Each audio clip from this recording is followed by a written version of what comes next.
He can be seen every second Tuesday at the Tony Show at UCB East. Please welcome to the stage Anthony Atamanuik.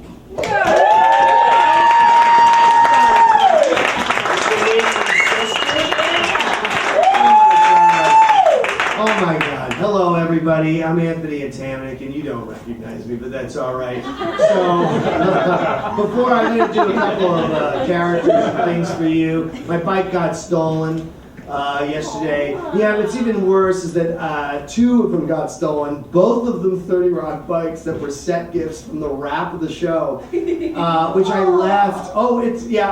Except that I left them both unchained on my porch in Astoria, and they were ripped off.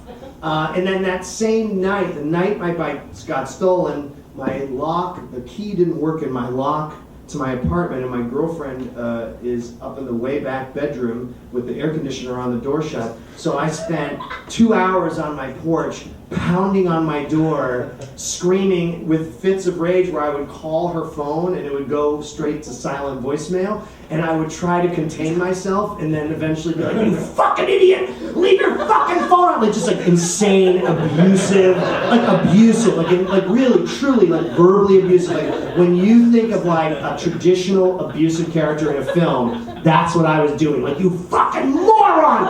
And then I would call back 20 minutes later, still on the porch, and be like, "Hey, I am really sorry about that last message, but I'm stuck on the fucking porch, you idiot!" And I would go right worse. So she this morning played them. We just sat at the kitchen table and played them, and it's you could make a show out of just audio tapes. So I was very disappointed. So part of the reason I'm saying that is I'm going to do some characters. One of them is going to be the one I'm going to do now. And what I need you to do is I need you to collectively believe that I have gray hair. Okay? Because I was a little flustered and didn't bring it because I lost my bike. This is my first character. It's Brooks from Shawshank Redemption, meeting a new inmate. Oh, hello. Oh. Welcome to the cell block. I guess we're going to be roommates, huh? That's good. Oh, I miss Andy, yeah. Oh, you heard about him at the lunch table? Oh, Andy Dufresne, well, he was a real humdinger. You know, when I came to Shawshank, which was almost 80 years ago, well, things were a little different. We were the first people to start a library here in Shawshank, and well, that helped a lot of the prisoners, settle down and not fight. The problem was that some of them started to steal books from the library, and well, so we built a little prison inside the library. We decided to keep them in there, just for indeterminate amounts of time. Well, if they weren't the most industrious, they built themselves a library in that prison. And I tell you, it calmed them down. Made them be model prisoners inside our library and prison. But of course, even in that prison within the library, there were some people who didn't return their books on time. Well, you guessed it. They built a prison inside that library, inside that prison, inside that library, inside our prison. A lot of people say to me, "Brooks, you got the kindest face." And it's true, I do. A kind face makes people trust you, especially children. I don't know if I could survive outside of the prison anymore. I don't think I'm ready for the big world of cars and clothing. When I went to prison, there were still horse and buggies moving along the cobblestone streets. The most I wore was a barrel. I got let out for 6 months. I got scared to death by everything. By a washing machine, by an empty room, by those horseless carriages. So I thought about killing myself. But instead, I'm changing the narrative of Shawshank, and I came back to the prison. Isn't that a happier ending? Certainly a happier ending than the children who I murdered and raped their dead bodies met. Yeah, you never knew what Brooks did to get into prison. Now I'm going to tell you. You see, everyone just thinks, well, old kind Brooks, old kind Brooks. And I'm a man doing hard time in the prison for 80 years. That means I did something terrible. I did. I was a pediatric doctor. I used to make house calls. Well, those children and their innocent eyes, first I'd look at them and say, well, wouldn't they be better as dolls? Dolls get me hard. So what I'd do is I'd bludgeon them, remove a part of their body until they bled out, and then once they were a soft, limp doll, well, that's when Brooks would go to town on them. Go to town in every possible way. Make holes that didn't exist. I was industrious the same way I was when I built that library. One time I took a 7-year-old boy and I made him into a bookshelf and then I fucked it. Anyway, you'll enjoy the food here in Shawshank. Who the fuck are you talking to? Huh? Yeah, you consulted with him? You got an issue? What's the issue? What do you want to look at? Is it okay to laugh? That's a decision you have to make, son. That's a decision you're going to have to work through. You understand? Nobody else is going to get inside your mind. Christ is the one who brought that to the world. The evolution of consciousness from Krishna, who manifests himself in a multitude of places, and the idea of psyche being a multitude. And then Buddha, who said, let's remove the concept of the ethereal and live here. And then Christ, who said, you have an interior world, and I have an interior world. And when we share them, that makes a church. You understand now, son? You are the arbiter of your own destiny. Plato once said that the human mind is like a ship adrift in rough seas, with a crew drunk running amok, steering it in a multitude of directions. But the captain and the navigator are locked in the hold. Our job is to unlock the captain and the navigator. You understand that? Does that make sense to you?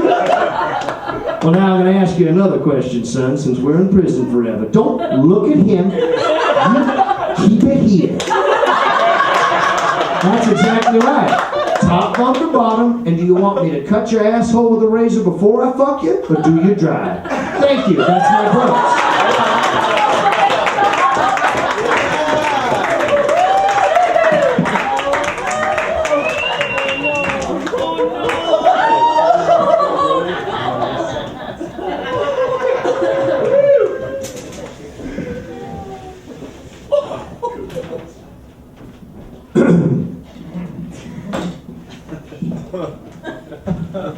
Whatever. Hello, me and Cookie Monster. Me, I'm glad to be here today at CA meeting. Me have 73 days sober today. Me have not touched Cookie in 70 today. You understand what that mean? That mean that me free. That me living for today without Cookie. Without Cookie, I am still happy. Sure, fuck man, me want Cookie. Me want to fuck.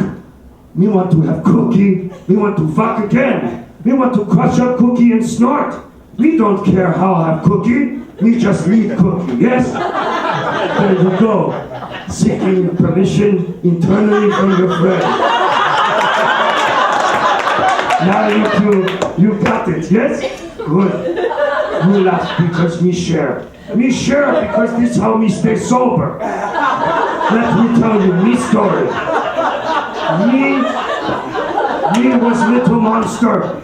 Me who was little monster and grew up in little rural monster ghetto. Yeah, that's right. Me poor monster who did not have any money. Me mother worked 2 jobs. Me dad leave long time. He leave. Oh, what am I fucking talking? Me dad leave when I was 6. Me mommy teach 2 jobs. So every night we come home, we eat dinner, and then we sneak in cookie cabinet. First I eat one cookie, two cookie at night. Me think me handle it. Me replace cookies with rice cake that I spray with brown paint. Me mommy know the difference. Finally, me turn 8, which is 18 in monster years. Me get the hell out. Me go, I leave Monster Ghetto and go to this big city. So, me smoke like everybody who in CA. Me smoke cigarette. That's one thing me allow. Me allow that, because that take your edge off.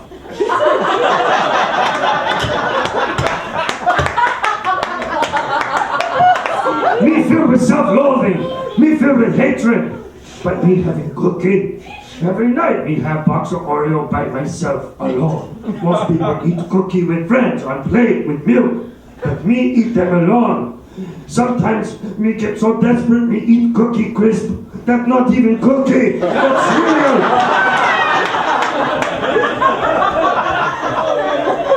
Finally me find home on Sesame Street. You know, in Astoria. Not in fucking Brooklyn, you assholes. Sesame Street in fucking Astoria, in Queens. Better borough than fucking Brooklyn. Better borough than rich fucking asshole Manhattan. Best borough. Borough filled with real people who work. Anyway. Yes, huh? Is it? Please give me live review of your opinion of what I am doing while I am on stage. All performers love it when you talk to each other and then also gesticulate between each other. It's really pleasing. Where do you work? I would like to go to it and comment on you while you do it. Do you work at the fuck factory where people put dicks and pussies in your mouth all day? You fucking rude piece of shit! Hey, I am a monster. What are you going to do? It's my time to share.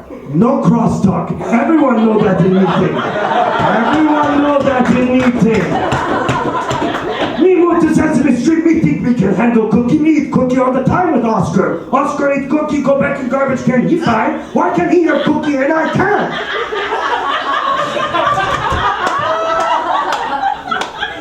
One night, me so desperate for cookie, me break into store.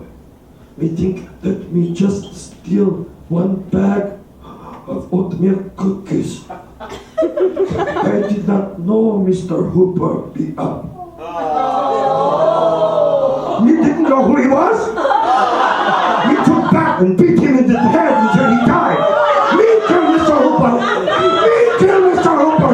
Beating Mr. Hooper's kind face until his glasses melted into his skull. You like image? Good. I don't care. Now it's in your brain whether you like it or not. This is the power of performance. Fuck you. It's my time to tell you a story. So then, next thing you know, I am in alley sucking felt for cookie. Me suck felt all day. Me suck so much felt. I have throat clogged. Twice I have to get throat unclogged. But then it got worse. One day, Ernie and Bert said to me, "We give you 2 boxes of Chips Ahoy if you just come up to apartment." So I did. They tell me to take hand out of hand hole. And then they start putting rubber duckies inside. They fit 12 rubber duckies in me. And that is when I know I hit me bottom.